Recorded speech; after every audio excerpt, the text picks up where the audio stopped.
వీళ్ళిద్దరిని ఒకటి చేసి పంపించండి. అది కరెక్టేనా అనే పెద్ద మనిషి నువ్వు చెప్పేది. ఫస్ట్ చేసుకున్న భార్య ఏడు పోతుంది, బిడ్డ ఏడు పోతుంది, ఉంచుకున్న దాన్ని నువ్వు ఇప్పుడు చేసుకున్నావు, ఇద్దరు కలిసి చదువుకుంటా అని చెప్పేసి అంటాడు. నువ్వు చెప్పుడు అదేనా? సాలేంద్ర సాలు ఇదేమన్నా మక్క సాలారా? జీవితాలు 2 జీవితాలు. సాలేంద్ర సాలు ఇదేమన్నా మక్క సాలారా? జీవితాలు 2 జీవితాలు. అక్క ఈ శైలే ఇద్దరు మంచుకుండాలంటే నేను తప్పించే వాళ్ళు చూసుకోరు మంచి మాట్లాడు. హాయ్ దోస్తులు, వెల్కమ్ టు సత్యన్న టీవీ. మరి ఈరోజు అయితే సత్యన్న గారు ఏమంటుండ్రు, ఇద్దరిని చేసుకుంటా అంటుండ్రు అక్క చెల్లెను. సో దీని మీద మీ అభిప్రాయం ఏంటో తెలియజేయండి, కింద కామెంట్ చేయండి, లైక్ చేయండి, షేర్ చేయండి, సబ్స్క్రైబ్ చేసుకోండి సత్యన్న టీవీని.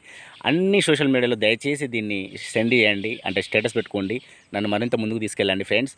సో ఈ పంచాయతీ పైన మీ అభిప్రాయాన్ని కింద యూట్యూబ్లో కామెంట్ రూపంలో తెలియజేయండి. ఇద్దరిని చేసుకుంటూ కరెక్టా, మీరేమనుకుంటారు?